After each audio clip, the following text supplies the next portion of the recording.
प्रेम प्रकट हो गया। इसलिए थोड़ी बताए थे कि तुम ऐसे ऊधम करने लग जाओ। सुनो,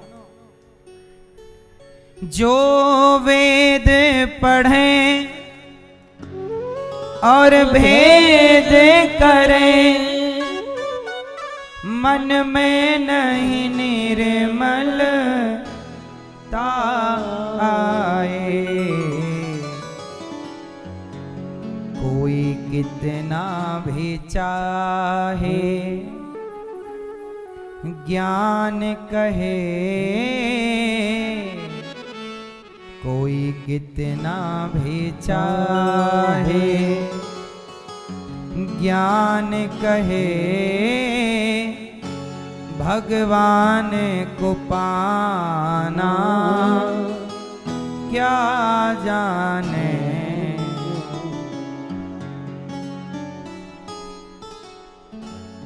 जिस दिल में न पैदा दर्द हुआ, वो पीर पराई क्या जाने। मीरा है दीवानी मोहन की, मीरा है दीवानी मोहन की, संसार दीवाना क्या जाने। जो प्रेम गली में आए नहीं, प्रियतम का ठिकाना क्या जाने। मैया, जगत का प्रेम और भगवान का प्रेम तराजू में रखा जाए, किसका पलड़ा भारी? आप अपनी बताओ। एक मैया रो रही, महाराज जी बेटा नहीं हो रहा है। बड़े डॉक्टरों को दिखाया, बड़े पूजा की, बड़ा दौड़ धूप की, रो रही है माँ। किसके लिए? एक बेटा तो मिल जाए। वो माँ जितना बेटे के लिए आंसू बहा रही है, इतने आंसू कभी इन्होंने भगवान के लिए बहाए होते तो भगवान ही मिल जाते। पर क्या करें, जगत के लिए रोना सरल है, जगन्नाथ के लिए रोना बड़ा कठिन है। संसार के लिए रोना बहुत सरल है, भगवान के लिए रोना। संसार के लिए लोग रोते हैं, आंसू आ जाते हैं, भगवान के लिए रोते ही नहीं। इसलिए कहता हूं, थोड़ा समय निकालकर भगवान के चिंतन करते हुए, भगवान की याद में शांत चित्त से। और सुनो, जब भगवान से प्रेम हो तो शांत होना है। ऐसे नहीं कि उछलने लग जाओ, उच्छा उच्छा खेलने लग जाओ।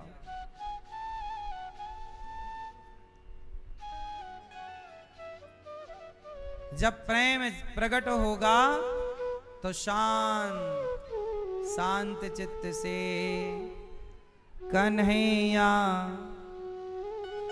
कन्हैया को एक रोज रोकर पुकारा, कृपा पात्र किस दिन बनूंगा तुम्हारा।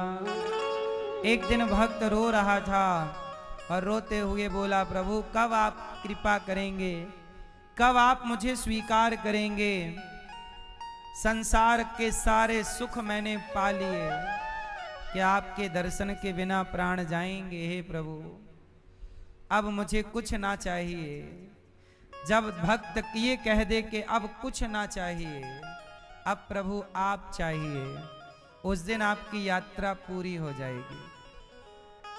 जिस दिन आप ये कह देंगे कि प्रभु अब कुछ नहीं चाहिए, अब प्रभु चाहिए, भगवान चाहिए, उस दिन ये 84 की यात्रा, आपकी यात्रा चलती रहेगी।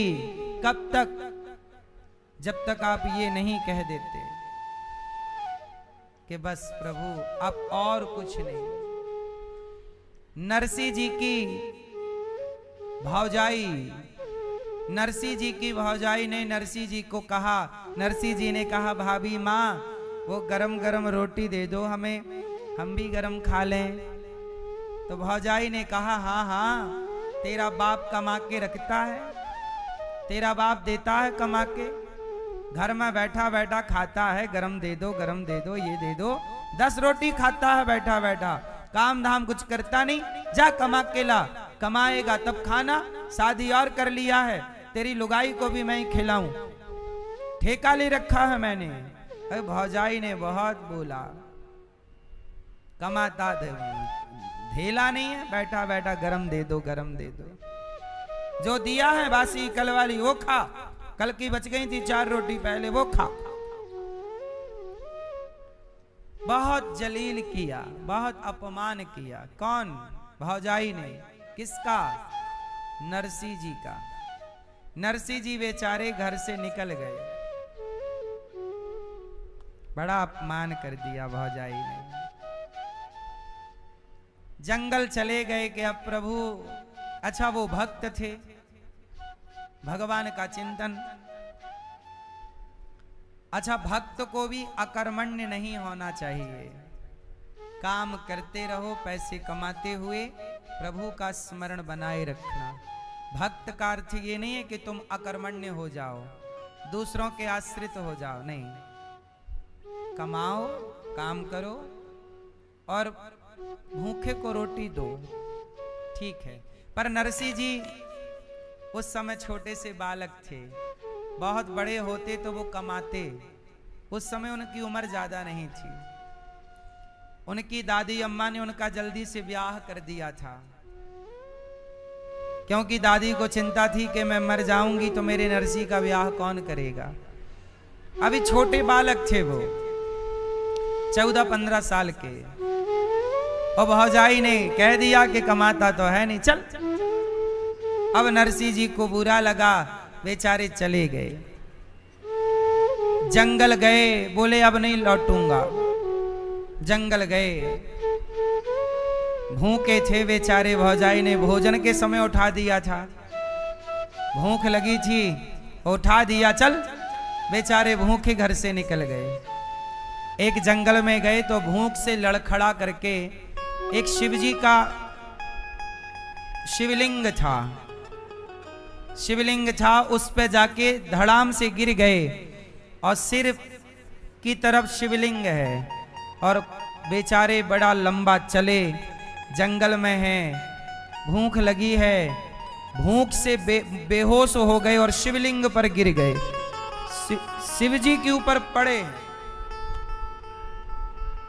संयोग से वहां शिव और माता पार्वती, शंकर और पार्वती जा रहे थे, शिव पार्वती। तो पार्वती जी की नजर पड़ी, भोलेनाथ देखो आपके शिवलिंग से लिपटा हुआ कोई भक्त पड़ा है, लगता है कुछ चाहता है, जाओ दर्शन दे दो, क्या चाहता है मांग लो, पूछ लो। शंकर जी आए और शिवलिंग से भगवान शंकर प्रकट हो गए। 7 दिन हो गए थे, नरसिंह जी 7 दिन तक पड़े थे, उन्हें होश नहीं आया। आप ये कह सकते हैं कि वो कोमा में चले गए थे, ऐसे गिरे, लग गई होगी गहरी चोट, कहीं पड़े थे बस। पर आज शिवजी की कृपा हुई, और शिवजी ने कृपा की, और कृपा की तो वो सांसें आ गईं और वो बाहर आ गए उस बीमारी से और उस संकट से, उठकर बैठ गए। और जब नरसिंह जी बैठे तो सामने साक्षात भगवान शंकर हाथ जोड़कर नरसिंह जी खड़े हो गए। भोलेनाथ बार बार चरणों में गिर रहे हैं, प्रभु बड़ी कृपा की। शंकर जी ने कहा क्या नाम है तुम्हारा? भोलेनाथ मेरा नाम नरसिंह है। बेटा तुम मेरे शिवलिंग से लिपटे थे, बोलो पुत्र क्या चाहिए? तो नरसिंह जी ने क्या कहा जरा सुनिएगा। नरसिंह जी ने वहां कहा, भोलेनाथ मुझको और कछु ना चाहिए। देखना, मुझको और कछु ना चाहिए, बस राधा कृष्ण मिलई दे। नरसिंह जी भगवान कृष्ण के भक्त थे और मिल कौन गए? शंकर जी। देखो ये है अपने इष्ट के लिए अनन्यता कि मैं कृष्ण का उपासक हूं और यदि मुझे कहीं शंकर जी रास्ते में मिल भी जाएं तो मैं शिव से यही कहूं कि भोलेनाथ आप मुझे मेरे प्रभु से मिला दीजिए, आप मुझे मेरे नाथ से मिला दीजिए। मुझको और कछु ना चाहिए, बस राधा कृष्ण मिलई दे। शंकर जी ने कहा ठीक, देखो जब तक आप ये कहते हैं कि मुझे ये चाहिए, ये चाहिए, ये चाहिए, तब तक ये 84 का चक्कर चलता रहेगा। और जिस दिन आपने ये कह दिया कि प्रभु मुझको और कछु ना चाहिए, हे प्रभु अब मुझे कुछ नहीं चाहिए, आप चाहिए। जहां जगत की चाह मिट गई और प्रभु की चाह जाग गई, वहीं से आपका मोक्ष स्टार्ट हो जाता है, वही मोक्ष है। क्योंकि जगत की इच्छाएं आपको दर दर भटकाती हैं। इसलिए कहता हूं, आप लोगों से एक सवाल कर लूं तो बताओ, आपकी अभी और क्या इच्छाएं बाकी हैं? हैं? कर लो और इच्छाएं, कमाओ पैसा, कर लो पूरी। और जब जगत की इच्छाएं पूरी हो जाएं तो भगवान की तरफ मुंह कर लेना, कह देना प्रभु अब कोई इच्छा नहीं। ये इच्छाएं कभी पूरी नहीं होती। जितना मिलता जाएगा उतनी इच्छाएं बढ़ती जाएंगी। रावण जैसों की इच्छाएं पूरी ना हुई, इसलिए इच्छाओं को समाप्त कर दीजिए और एक ही इच्छा लाइए, मुझको और कछु ना चाहिए, बस राधा कृष्ण मिलई दे।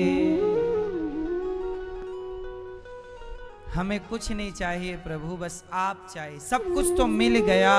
अच्छा मुझे सब कुछ मिल गया, सब कुछ मिलके भी क्या मिला?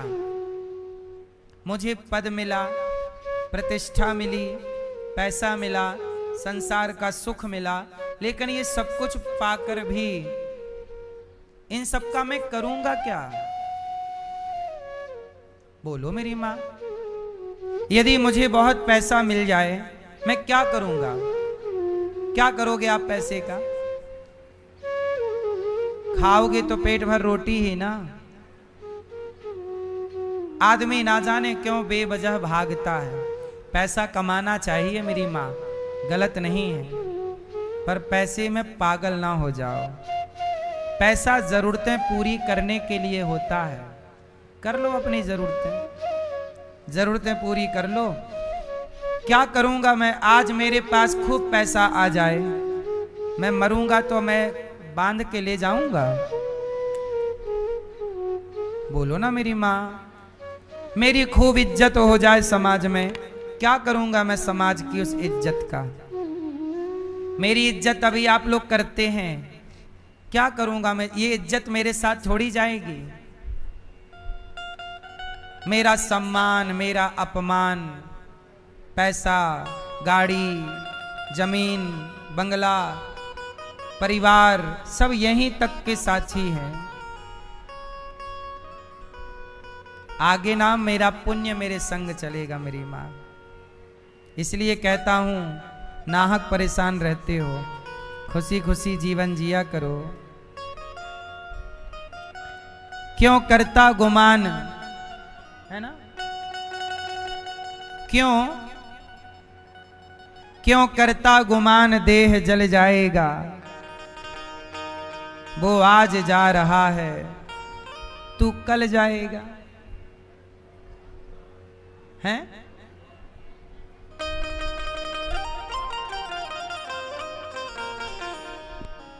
क्यों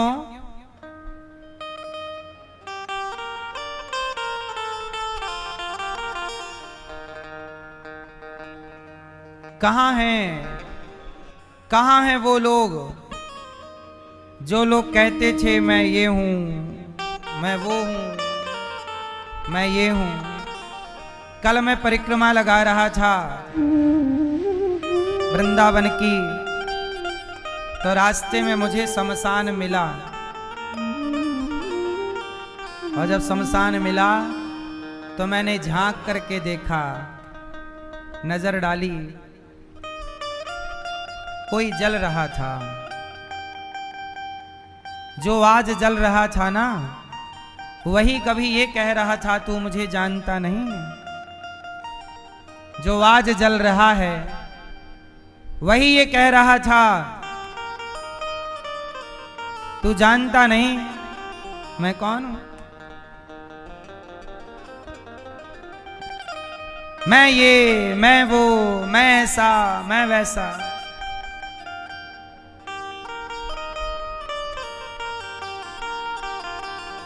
इसलिए मेरी मां आज वो जल रहा है,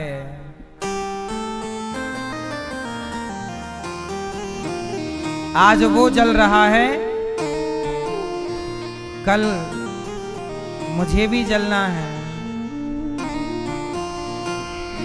तरह तू जहर पी रहा है, दवा की तरह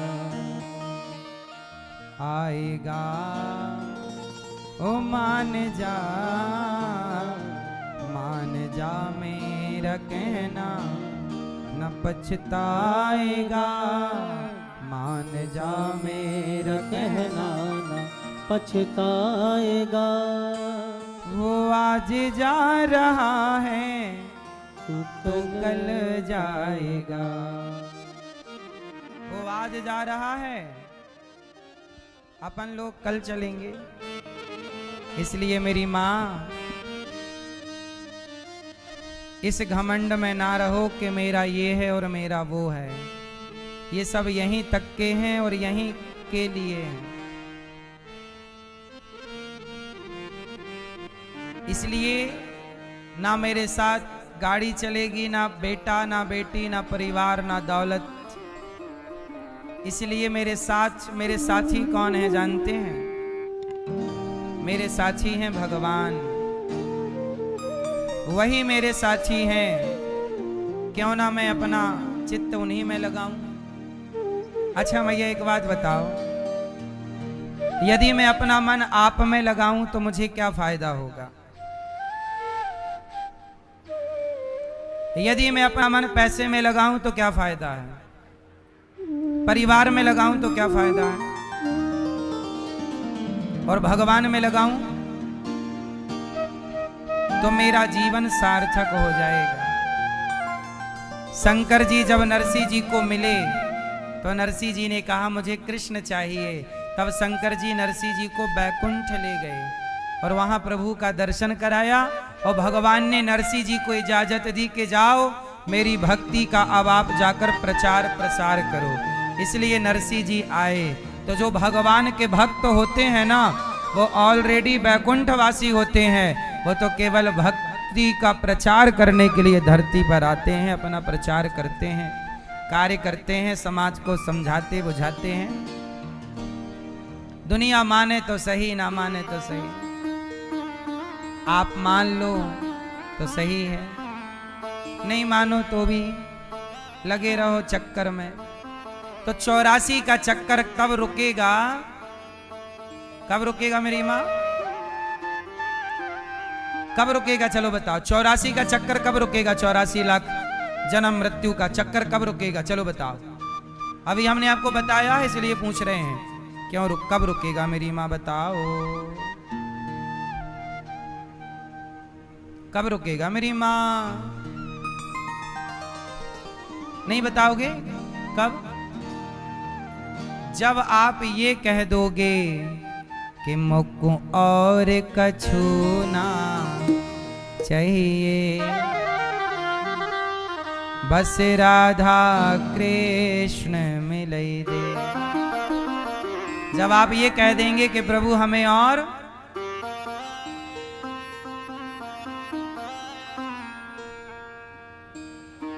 जब आप ये मान लेंगे प्रभु आप ही हैं, आपके सिवा अब बहुत कुछ चाह लिया पा लिया, अब और कछु ना, अब कोई कामना ना, तब आप मोक्ष के अधिकारी हो जाते हैं, भगवत प्राप्ति के अधिकारी। कब? जब इच्छाएं मिटेंगी। तो गोपियों की क्या इच्छा है? गोपियां भी कहती हैं, उद्धव जी आए ज्ञान देने। तब गोपियों ने कहा, ऐ उद्धव हमें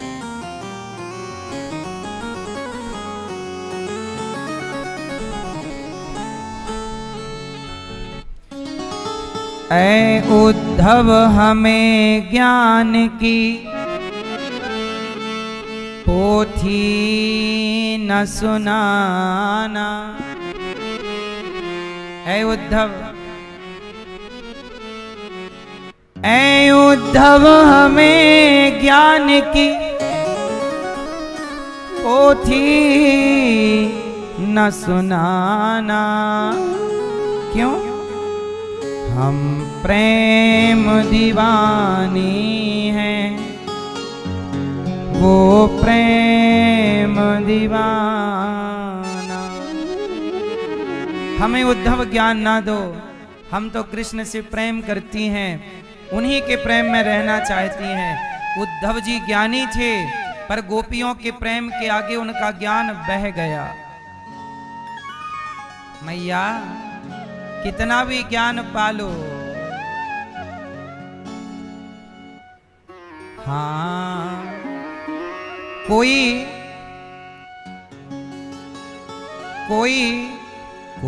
कितना भी चाहे ज्ञान कहे, भगवान को पाना क्या जाने। कोई कितना भी ज्ञानी हो, पर यदि प्रेम को नहीं समझता, भगवान ने उद्धव जैसे ज्ञानी को प्रेमी गोपियों के पास भेजा, उद्धव का ज्ञान बह गया, प्रेम का रंग चढ़ गया। इसलिए मैया अपने अंदर भी एक मैया बोली, बेटा चाहिए, हो नहीं रहा है जितना वो स्त्री बेटे के लिए रोती है। सच बताओ, सारी जिंदगी में वो इतना भगवान के लिए रोएगी? मतलब आज के व्यक्ति को जगत की जरूरत तो लगती है, पर जगन्नाथ की जरूरत ही नहीं लगती। बेटे के लिए रोती है, भगवान के लिए नहीं रोती। बेटे के लिए रो रहा है, भगवान के लिए नहीं। मतलब जगत की जरूरत है। आप भूल गए, जब 9 महीने आप मां के पेट में थे, तो आप भगवान से कह रहे थे, प्रभु बाहर करो, यहाँ बहुत कष्ट हो रहा है। ऐसे बैठे थे आप, उल्टे लटके थे। भगवान बोले, मैं तो तुझे बाहर ही करता हूं, तो फिर अपने गलत कर्म करके भीतर आ जाता है। प्रभु अब ऐसे कर्म करूंगा कि आपको पाऊंगा, आपके पास रहूंगा, मोक्ष पाऊंगा। अब ये बार बार के गर्भ में जाना, मलमूत्र के गड्ढे में पड़े रहना, ये पसंद नहीं है। अब मुझे बचाओ। भगवान बोले, तू मुझे भूल जाता है। जैसे ही जगत में आया, जगत की चमक देखी, सबसे पहले जीव भगवान को बुलाता है, मैया मैया। अब पूरा ध्यान भगवान में लगाना मेरी माँ, लगाओगी ना? कितने लोग मेरे को पक्का प्रॉमिस करेंगे कि आज से हम जगत का कम, जगत से प्रेम कम, जगत की जिम्मेदारियां पूरी करना, अच्छी माँ बन के बेटे का पालन बेटे को संस्कार, पति की सेवा, पत्नी का ख्याल, माँ बाप की सेवा, सारे कर्तव्य करना। पर प्रेम की बात जब आए तो प्रेम जगत से करोगे कि जगन्नाथ से? हाँ, किससे प्रेम? भगवान से। जगत हमारा नहीं है। आपको क्या लगा जगत आपका है? उद्धव जी प्रेम की गली में आए, गोपियों ने कहा हम प्रेम दीवानी हैं, वो प्रेम दीवाना। यशोदा माँ से चर्चा राजवर प्रभु की हुई। गोपियों की चरण रज उठाकर उद्धव जी चले गए और भगवान ने तब वृंदावन अपने हृदय में दर्शन कराया। कहा भगवान ने कि मैं एक पल के लिए भी गोपियों से अलग नहीं हूं, केवल लीला है। इसके बाद भगवान द्वारिका गए और उद्धव जी को लेकर, और द्वारिका में भगवान का विवाह हुआ रुक्मणी जी से। दूसरा विवाह भगवान का जाम्बवंत की बेटी जाम्बवती से, तीसरा सत्यभामा जी से, चौथा यमुना जी से, पांचवा मित्रविंदा से, छठवा सत्या से, सातवां भद्रा से, आठवां लक्ष्मणा से। ये भगवान की मुख्य अष्टपट रानियां हैं। एक भौमासुर नाम का एक दुष्ट था, 16,100 कन्याओं को बंदी बना लिया और सबसे ब्याह करना चाहता था। सबसे क्या करना चाहता है? इतने ब्याह करना चाहता है। भगवान से कन्याओं ने कहा प्रभु रक्षा करिए। तब भगवान ने युद्ध में भौमासुर को समाप्त किया, पराजित किया, और 16,100 कन्याएं जो उसके बंधन में थी कन्याएं, भगवान ने सबको आजाद कर दिया। जाओ देवियों, आजाद हो, जाओ आप। उन देवियों ने कहा प्रभु आपने आजाद तो कर दिया, पर अब हम जाएं कहां? कहां जाएं बताओ? हमारा आपके सिवा कोई नहीं है, हमारा आपके सिवा, हमसे आप विवाह कर लो। अब यदि घर जाएंगी तो गांव के लोग, अपने लोग कहेंगे तुम तो पराये पुरुष के पास रहकर आई हो। जब सीता जी को लोगों ने नहीं छोड़ा कहने से, तो हम तो रहकर आई हैं उसके पास, क्या क्या ना दुनिया बोलेगी। तो जिनका दुनिया अपमान करेगी, जिनका समाज अपमान जलील करेगी, जिन गोपियों को, कन्याओं को गलत नजर से देखेगी, उन कन्याओं से विवाह करके प्रभु ने समाज में सम्मान के साथ जीने का अधिकार दे दिया है। आप बताओ भगवान को उन गोपियों के साथ क्या करना चाहिए था? कहते कि तुम अपने घर जाओ, तो घर वाले स्वीकार नहीं करते, समाज ताने मारती। क्या करना चाहिए था भगवान को? विवाह कर लिया प्रभु ने। आपके हिसाब से सही किया कि गलत किया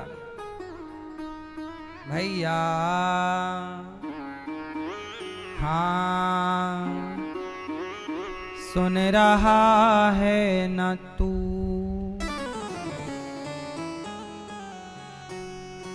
या खिलौने से खेल रहा है तू? भगवान ने सही किया विवाह करके, गलत किया? भगवान ने कितने विवाह किए हैं? टोटल विवाह हो गए 16,108। इतने विवाह हैं, फिर भी भगवान हैप्पी हैं, खुश। आप लोग खुश नहीं दिखते हमें। थोड़ा हंसा करो, मुस्कुराया करो, जिंदगी को बिंदास जी लो। हंसते हंसते कट जाएं रस्ते, जिंदगी यूं ही चलती रहे। इसलिए मेरी माँ हंसते हंसते हर यात्रा, हर जिंदगी की हर, मैंने पहले बताया ना, परिस्थिति कैसी भी हो, वो परिस्थिति किसके द्वारा बनाई गई है? भगवान के द्वारा। आपको केवल उसका आप केवल एक अभिनय कर रहे हैं। जैसे कोई भी पिक्चर बनती है, मूवी, तो मूवी में क्या क्या रोल करना पड़ेगा, क्या क्या सीन आएगा, ये तो पिक्चर जो कहानी लिखता है वो निर्णय लेता है ना। पिक्चर में सबसे पहले क्या कहानी लिखी जाती है, फिर उस कहानी को हीरो हीरोइन के द्वारा फिल्माया जाता है। बोलो हाँ। ऐसे आपके जीवन की कहानी ऑलरेडी पिक्चर लिखी जा चुकी है। कहाँ आपको हंसना है, कहाँ आपको रोना है, सब फिक्स है। इसलिए आप केवल अपना, आप भी एक जिंदगी की पिक्चर में अभिनय कर रहे हैं। कभी हंसने का, पिक्चर में नहीं, हीरो कई बार रोता है, वो रियल थोड़ी रोता है। पिक्चर में कई बार हीरो मर जाता है, तो वो रियल थोड़ी मरता है। बोलो हाँ। ऐसे आपकी भी ये जिंदगी 25, 50, 100 साल की एक पिक्चर है। इसमें हंसना भी है, रोने का रोल भी है। आप लोग, ये मैया लोग, आप लोगों ने दुल्हन का भी रोल किया। दुल्हन बन के गई, मैं तुम्हारी दुल्हन। आपका पति आपके पति का अभिनय कर रहा है, कभी मारने का अभिनय करता है, कभी डांटने का, कभी आप उसकी छाती पे चढ़ने का अभिनय करती हो। बोलो हाँ। आपकी जिंदगी भी तो एक पिक्चर है। पिक्चर में जो कुछ होता है वो आपकी जिंदगी में भी तो होता है। ये जिंदगी, हमारी कहानी, अनिरुद्धाचार्य की कहानी तो मेरे प्रभु ने लिख चुकी थी। मैं तो केवल अभिनय कर रहा हूं ईश्वर की तरफ से। प्रभु ने मेरी कहानी लिखी कि तू जाएगा, जन्म लेगा, उसके बाद होश संभालेगा तो भीख मांगेगा। मैंने वो अभिनय किया। फिर भगवान ने कहा तू पढ़ने वृंदावन जाएगा, मैंने वो किया। फिर भगवान ने कहा तू माताओं की सेवा करेगा, ये अभिनय। आपको कथा सुनाऊंगा। जो जो प्रभु ने मेरी कहानी में लिखा है मैं वही वही कर रहा हूं। आगे भी वही करूंगा जो ईश्वर ने मेरी कहानी, मेरी पूरी जिंदगी एक कहानी ही तो है। बोलो हाँ। आपकी जिंदगी पर भी एक मूवी बनाई जाए तो एक बढ़िया पिक्चर आप में बन जाएगी, आप में भी एक पिक्चर बन जाएगी, सब में एक मूवी बन सकती, क्योंकि हर व्यक्ति की एक अपनी कहानी है। बोलो हाँ। तो आपकी कहानी कोई लिख रहा है, उस कहानी के हीरो आप हैं, हीरोइन आप हैं। बस अपना किरदार, अपना अभिनय करते रहिए। याद रखिए कि मेरी कहानी प्रभु आपने लिखी है। जो आपको मंजूर वो मुझे मंजूर। हाँ, तेरे फूलों से भी प्यार, तेरे कांटों से भी प्यार। 16,108 विवाह भगवान के हुए। हर रानी के गर्भ से 10 बेटा और एक एक बेटी। भगवान कृष्ण की 16,108 बेटियां हैं सिर्फ, और 10-10 हर रानी से बेटा। 16,108 गुणित 10 कर दीजिए, बेटों की संख्या आएगी। इतना बड़ा परिवार, इतना बड़ा 56 करोड़ यदुवंशी। पर धन्य है मेरे प्रभु श्री कृष्ण। इतना बड़ा परिवार, इतनी बड़ी जिम्मेदारियां।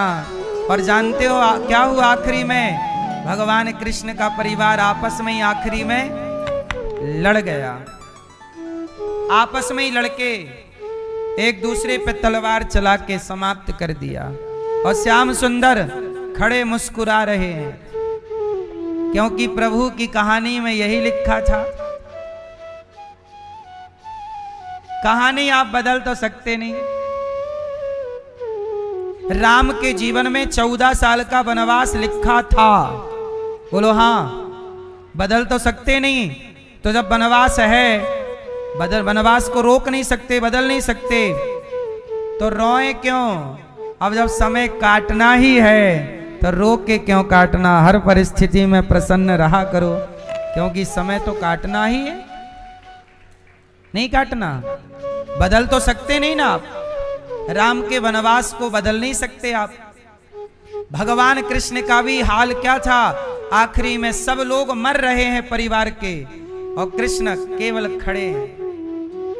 उस होनी को रोक नहीं सकते भगवान। भगवान अपने ही परिवार के अंतिम आपस के घमासान को रोक नहीं सकते। तो क्या किया प्रभु ने? चुपचाप मुस्कुरा रहे हैं। रोने से भी तो ना रुकेगा ये युद्ध।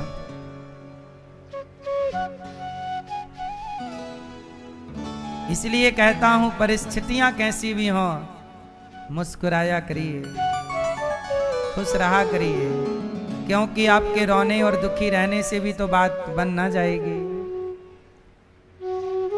क्यों? इसलिए मुस्कुराया करिए। हाल क्या है, परिस्थिति क्या है, बनती बिगड़ती रहेगी। मुस्कुरा के जिसे गम का जहर पीना आ गया, ये हकीकत है मेरी माँ, उसको इस जहां में जीना आ गया।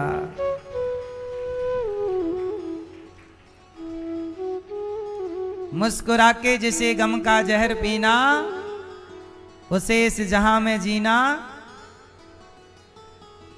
मांगी थी दुआ प्रभु चरणों की, आंधियां चल पड़ी जमाने की। मेरा गम ना कोई समझ सका प्यारे, क्योंकि मुझे आदत है मुस्कुराने की। मुस्कुराया करिए, क्योंकि आप कुछ कर नहीं सकते, इसलिए मुस्कुराया करो।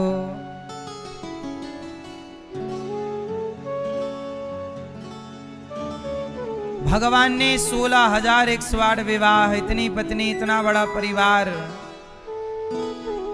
आखिरी समय भगवान को भी कितना कुछ देखना पड़ा, अपने ही परिवार का अंत देखना पड़ा। भगवान के हजारों पुत्र हैं, पर उन हजारों में आखिरी में बचा एक।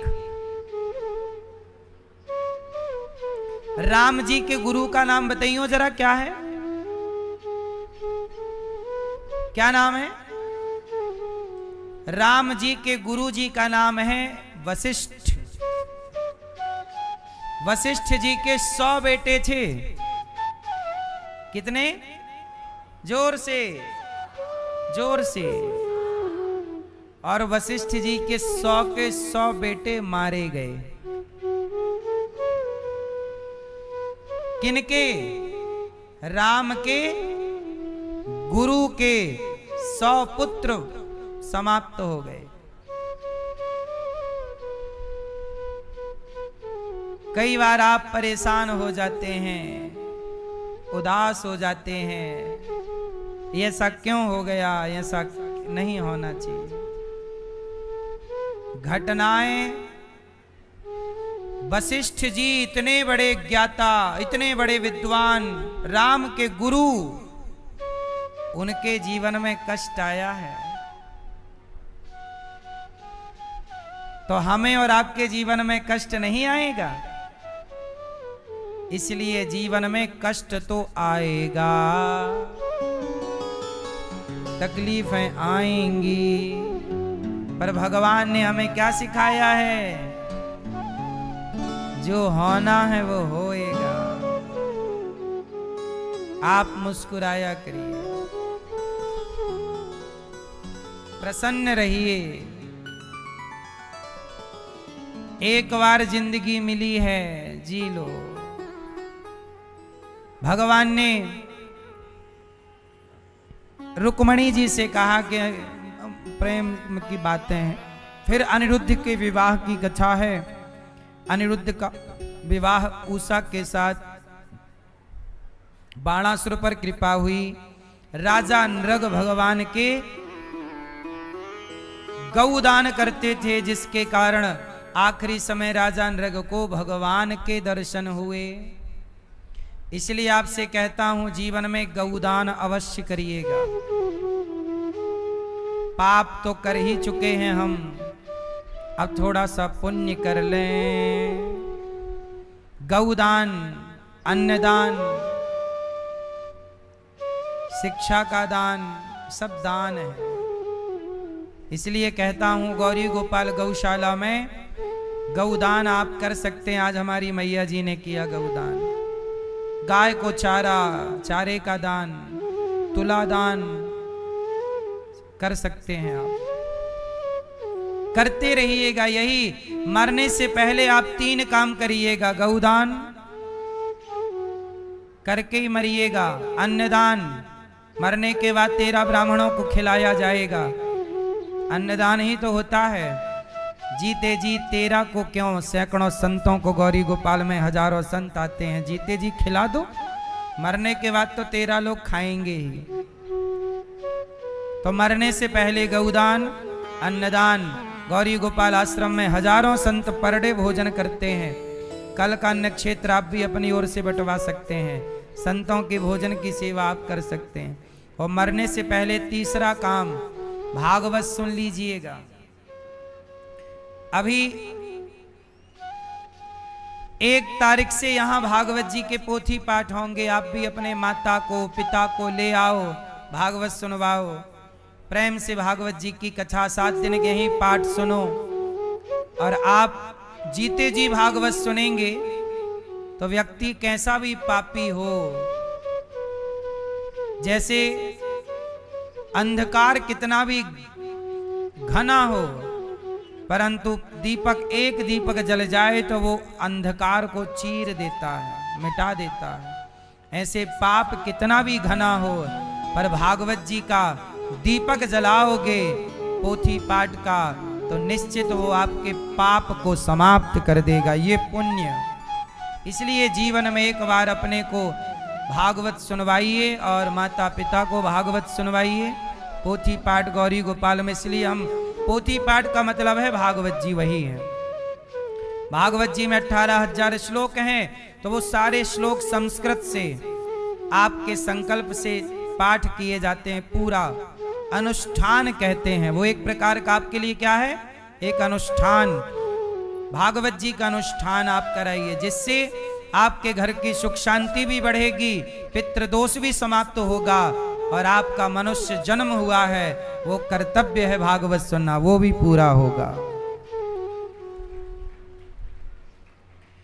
भगवान ने राजा नृग पर कृपा की। पौंड्रक और काशीराज पर कृपा की। एक नकली भगवान बना घूमता काशीराज। पौंड्रक को मारा काशीराज को। जरासंध को भीम भैया ने मारा। कृष्णाय वासुदेवाय हरये परमात्मने प्रणतक्लेशनाशाय गोविंदाय नमो नमः। भगवान ने जरासंध पर कृपा की। शिशुपाल भगवान को 100 गालियां रोज देता। भगवान ने शिशुपाल पर कृपा की। कितनी गालियां रोज देता शिशुपाल? 100 गालियां रोज। कितनी दयालुता है ना भगवान के अंदर। गाली देने वाले को भी माफ किया। 100 गालियां रोज की माफ। एक दिन 101 भी दी तो भगवान ने सर काट दिया। भगवान ने 100 गाली सुनने के बाद सर काटा। पहली गाली पर भी काट सकते थे, नहीं काटा। क्यों नहीं काटे? क्यों मेरी मां?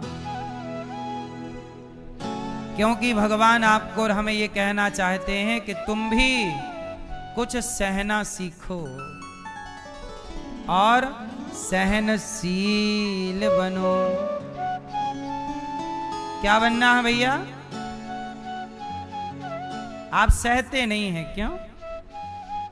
कोई गाली दिया, बोल पड़ा, 2 गाली सह लो, सुन लो, क्या जरूरत है कुत्तों के मुंह लगने की? जरूरत है? उत्तर मेरी मां, कुत्तों के मुंह लगने की जरूरत नहीं है। जब आपको कोई गाली दे, देने लिया, तू दे, चल, तेरी खुशी है, दे दे, चल। ये दास अनिरुद्ध कहां किसी को जवाब देता? कितने लोग हमें कुछ कुछ बोलते रहते हैं, कहां कुत्तों के मुंह लगे हैं? आप लोग लग जाते हैं मुंह। और याद रखना, कुत्तों के मुंह कौन लगता है? कुत्ते। आप काहे अपना कद छोटा कर रहे हो? कुत्तों के मुंह नहीं। कोई कुछ कह दे, तू कहता रहे, हमें क्या करना?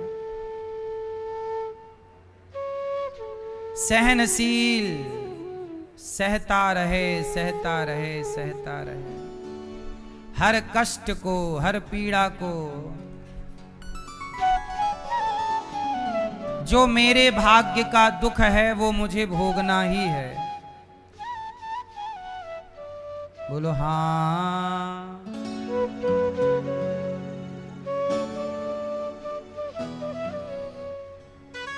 एक पत्थर होता है, पत्थर में मूर्तिकार पत्थर को छैनी हथौड़ी से मारता है और वो पत्थर उस मूर्तिकार की हर चोट को सहता है।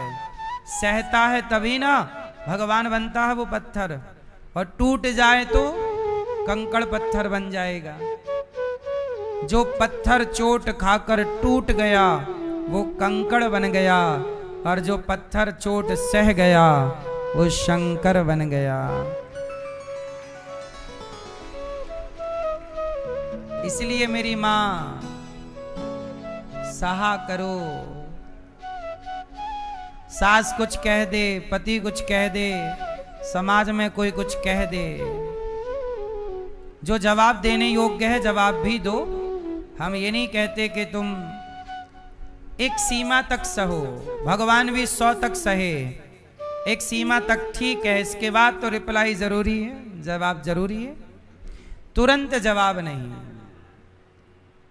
ज्ञानी मारे ज्ञान से अंग अंग भिद जाए, और मूर्ख मारे लाठी से तो फूट खपड़िया जाए।